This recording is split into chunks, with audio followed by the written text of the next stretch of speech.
Y es destacar la presencia de estudiantes en el auditorio. Por ejemplo, el grupo de robótica del Liceo de Tala, el grupo que se autodenomina Garra Charrúa, que viajarán en abril próximo a los Estados Unidos.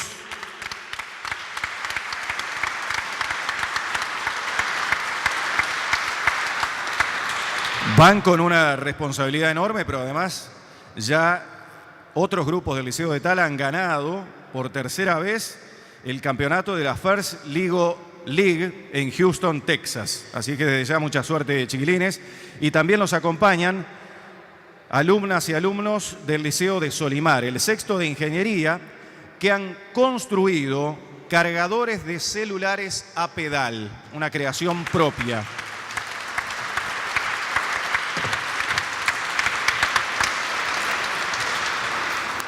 Puede que el mundo empiece a salvarse a partir de ahí. Y están también alumnas y alumnos de los grupos de sexto del Liceo Solimar 1 que han llevado adelante un proyecto de fotografía microscópica utilizando lectoras de CD que fueron donadas por Antel y que ellos rescataron. Eran lectoras de CD de desecho. Muchas gracias por acompañarnos, chiquilines. Yo creo que es un lujo que nos estamos dando, de verdad. Me pasa que a veces cuando los agarro solos trato de aprovechar y aprender algo más de lo poquito que sé, y confieso que es un mundo el que se nos viene, que es desafiante y que acá tenemos, acá adelante, tres personas que creo que pueden aportarnos muchísimo. Pero empiezo con aquello que le escuché decir a Rodrigo Arín cuando empezó una charla y nombró cómo en el mundo muchas veces la tecnología genera tanto miedo o tanto susto o tanto nos inquieta tanto que, por ejemplo, lo más conocido por muchos de nosotros, los ludistas en Europa salían a romper las máquinas porque le iban a sacar el trabajo a la gente. Y él puso el ejemplo que no sabía de Calígula, que mandó a matar a unos que habían inventado una nueva forma de plantar las columnas y los mató por las dudas. No, ya no como los ludistas, que lo mató por las dudas de que le fuera a sacar trabajo a mano de obra romana. Entonces, con ese mismo recurso que puso Rodrigo, decano de la Facultad de Ciencias Económicas, arrancamos un poco tratando de levantar un centro o tirar la pelota al vacío, como decía Mario recién, a los tres, partiendo de la base que la tecnología a la humanidad le ha traído avance y que creo que es positivo trabajar sobre ella y no adoptar la actitud de los ludistas de salir a romper todo, un panorama inicial de cuál es el mundo que se nos viene en los próximos 10 años y cómo se imagina el Uruguay en este tema de las tecnologías de aquí a 10 años. Tenemos cosas que hace 10, 15 años hubieran sido inimaginables. Autos que andan solos, ¿sí? Robots que ordeñan las vacas y te avisan si la vaca tiene mastitis, o robots que te detectan la leptospirosis en la tierra, ¿verdad? O sea, hoy empezamos a tener cosas que claramente eran poco imaginables hace mucho tiempo, porque ya hay una maduración de esos procesos tecnológicos. Y uno puede tener la opción de decir, bueno, esto lo voy a ignorar, nosotros vamos a seguir en nuestro trillo, a nuestro ritmo, haciendo más o menos las cosas que hacíamos antes. Esa es una opción. Y pensar que si el mundo no se acomoda a ese ritmo nuestro, la culpa es del mundo, ¿no? O enfrentar la realidad tal cual viene, ¿verdad? Vamos a ver cómo tenemos que diseñar las políticas públicas para aprovechar las oportunidades que la tecnología trae, porque trae ganancias de productividad, porque trae un potencial para el bienestar de la gente, y entender los riesgos para mitigarlos, para reducirlos o para compensarlos con políticas públicas. Pero qué importante es saber tener alguna orientación y sobre todo desde lugares de responsabilidad hacia dónde van las grandes tendencias para ver cómo se pueden anticipar lo que primero pensamos siempre, los problemas, ¿no? Anticipar los riesgos que pueden existir, pero también anticipar las oportunidades que podemos llegar a perder por no estar teniendo una mirada un poco más larga, más elevada, con el convencimiento aquel de que no hay sociedad que se cambie profundamente si no tiene un sueño colectivo común. ahí sí, que en el 2050 no vamos a ser 6 millones de personas. Vamos a ser máximo 4 en el escenario más probable, perdón, no en el más probable, en el más alto, o seguir más o menos siendo la misma cantidad que somos ahora. ¿Qué conclusiones se pueden ir sacando de esto? Que eso es lo importante, y relacionado con el tema que nos toca, que creo que es un poco lo que planteaba Yamandú hoy. Vamos a ser más gente, poca más gente, vamos a tener más edad, la gente va a vivir más, por lo tanto sabemos que en la composición de la edad, de las edades en Uruguay va a haber más gente que hoy, proporcionalmente en edad pasiva, y menos gente en la llamada población económicamente activa. El segundo elemento que les decía que es crucial es mejorar cada vez más la productividad de la economía uruguaya. Productividad entendida como lo siguiente: por cada insumo que va al proceso productivo, obtener una mayor cantidad de producto, que se logra de muchas maneras. Y una de las maneras es la tecnificación. En el Uruguay, con esta visión prospectiva que hablaba recién de la población y con la necesidad de mejorar la productividad, no tenemos esa realidad. Por lo tanto, lejos de ser un tremendo riesgo como puede ser para otros países que tienen otras realidades demográficas, para nuestro país preferimos mirarlo del lado positivo. Preferimos ver que la automatización, la tecnificación, puede ayudar a mejorar la productividad de la economía en el contexto que tenemos. O sea que puede ser una oportunidad en lugar de ser un gran problema. Ha habido un cambio muy grande, pero el cambio venía lineal y en los 10 últimos años se hizo totalmente abrupto. O sea, hace 10 años no había Facebook, tenía 5 millones de usuarios, no había la mitad de las cosas que hay hoy, no existían.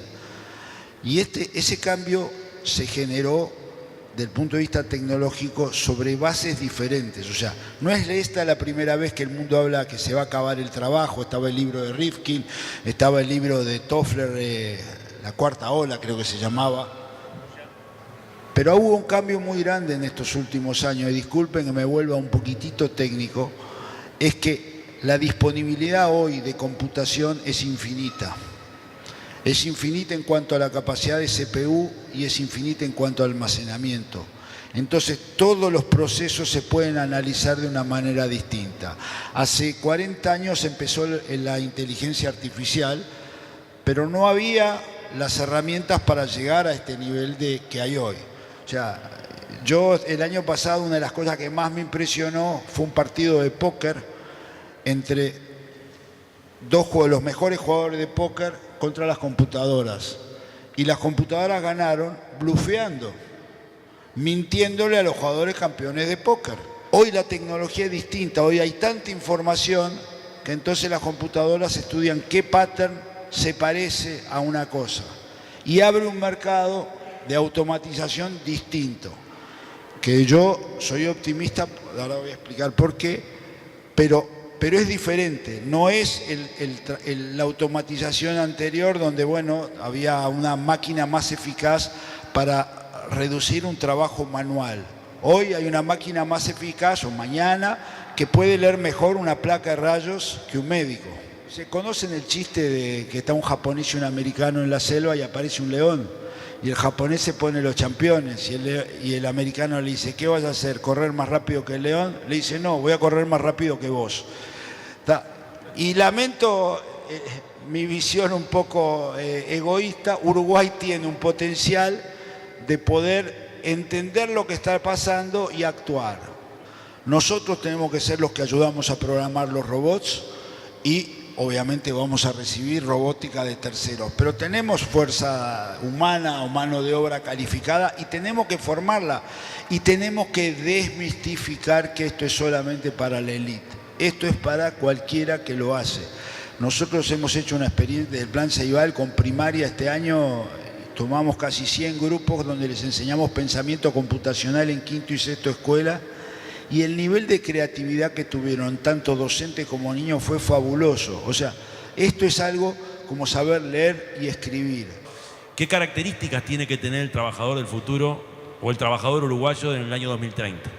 El trabajador desde ya y el del futuro tiene que ser un trabajador que tenga las capacidades de adaptarse técnica, profesional y emocionalmente a un mundo laboral cambiante. Por eso digo que no es solo el sistema educativo formal, yo también estoy pensando en los ámbitos que hemos generado hace ya algunos años de recapacitación de trabajadores, ¿no? El INEFOP y demás, que en un principio se pensó para recapacitar desempleados, ¿no? Bueno, yo creo que ahora hay que pensarlo para recapacitar a todos aquellos empleados, trabajadores, que de repente tienen trabajos que están más desafiados por la tecnología, para que tengan capacidades de readecuar rápidamente su labor.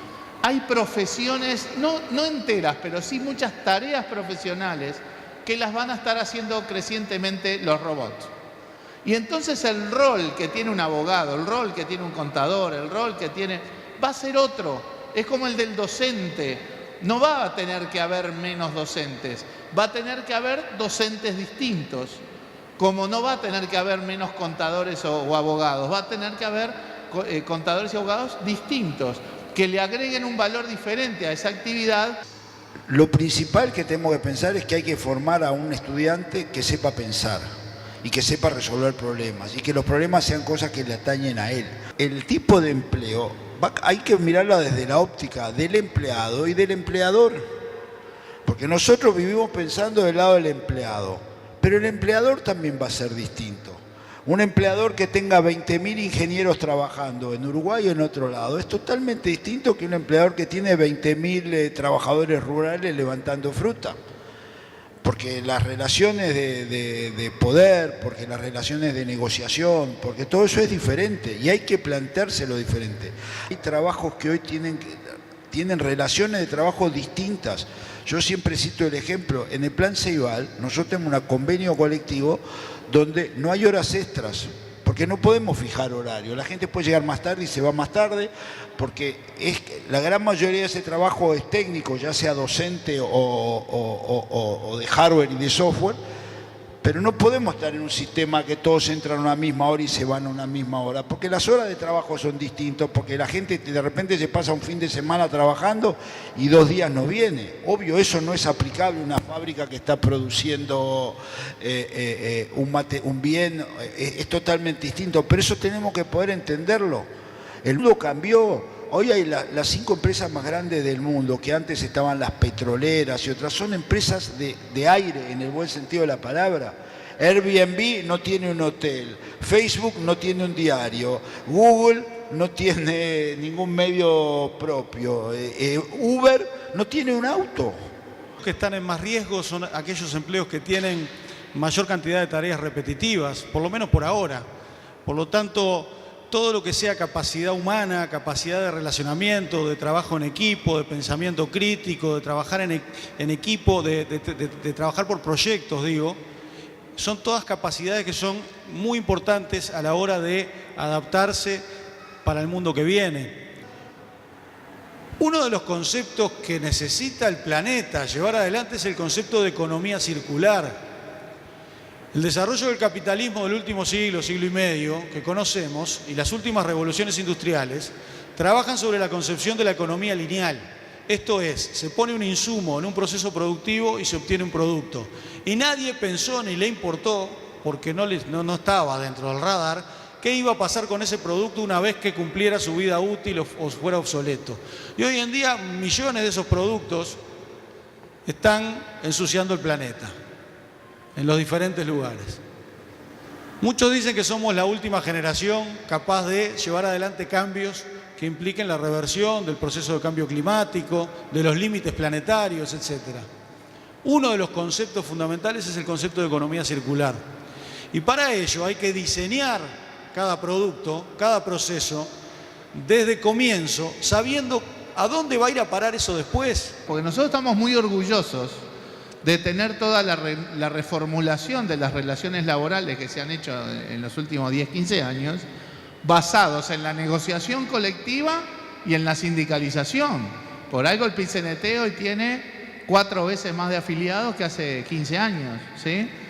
Pero el presupuesto para que esto funcione es que haya sindicatos y haya colectivos. Si la tecnología va a ir diluyendo un poco la relación colectiva, también va a estar desafiando las políticas públicas, en este caso de relaciones laborales, que además nosotros les asignamos un rol importante para los temas de la equidad. ¿Y qué relación guardan estas grandes empresas o estas grandes entidades en aquel esquema? Relaciones de producción, medios de producción, lucha de clases, etcétera, etcétera. Es un ejercicio interesante para ustedes. Ya las grandes compañías multinacionales, las que miden su valor en bolsa, en las bolsas mundiales, no son las automotoras, la General Motors, la Ford, la Toyota, etcétera. No son las petroleras,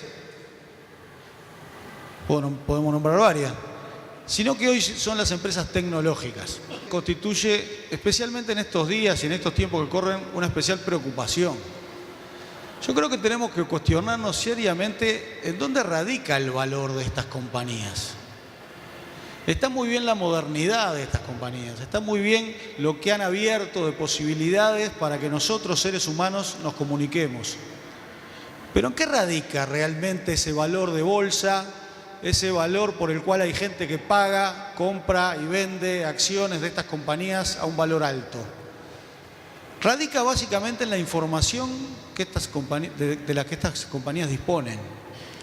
Y la información es poder, un gran lugar común, pero es así.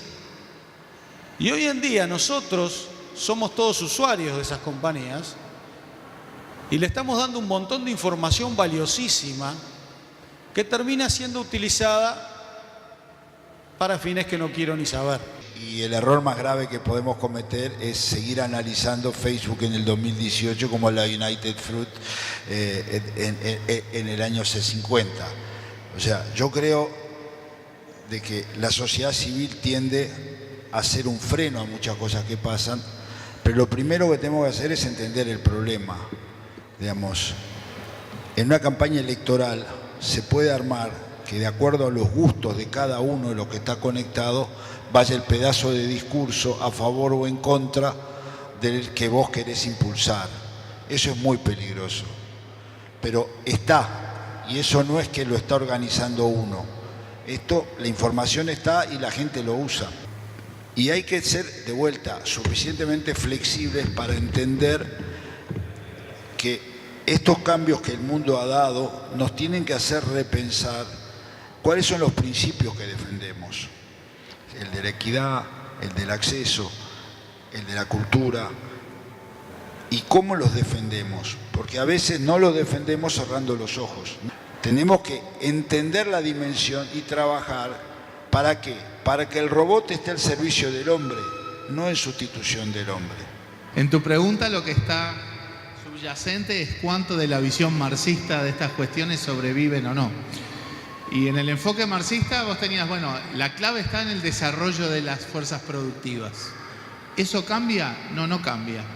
La clave siempre está en el desarrollo de las fuerzas productivas. Obvio que ese factor de la propiedad de los medios de producción es un factor que pesa cada vez menos, que la información y el conocimiento aplicado en innovación tecnológica pesa cada vez más como factor de impulso a las fuerzas productivas y por lo tanto también en la distribución del ingreso, ¿verdad? Con esto no estoy diciendo que las relaciones de poder en el mundo se hayan cambiado drásticamente y que los centros de poder estén perdiendo. No es eso, ¿verdad? Al contrario, cada vez la globalización hace que una guiñada de Trump o un estornudo de Xi Jinping tengan impactos políticos, financieros, económicos, en todo el mundo al día siguiente. Estamos hablando de un futuro que está ahí nomás, pero que algunas cosas la hemos vivido. Nosotros como gobierno departamental, con los municipios, hace tiempo que participamos con un expediente electrónico que es único en todos los municipios y todas las oficinas, y casi sin darnos cuenta, eso ya lo impusimos. Y acá cerquita nomás, la otra vez nos llevaron a ver una fábrica, un emprendimiento, y teníamos que recorrer la fábrica por dentro. No vimos un solo trabajador, era todo robots. Pasamos por un pasillito y nos iban a mostrar, esto está acá nomás. O sea que no estamos hablando de los 20 años que se vienen, sino hoy, acá cerca nomás, estamos teniendo eso. Y bueno, y lo más concreto es estos gurises que dijimos hoy al principio, que ya empezaron a hacer experiencias con robótica y que uno los mira, que son los marcianos nuestros y que por suerte están ahí. Muchísimas gracias, gracias a ustedes, se aprende mucho y gracias a todos por estar.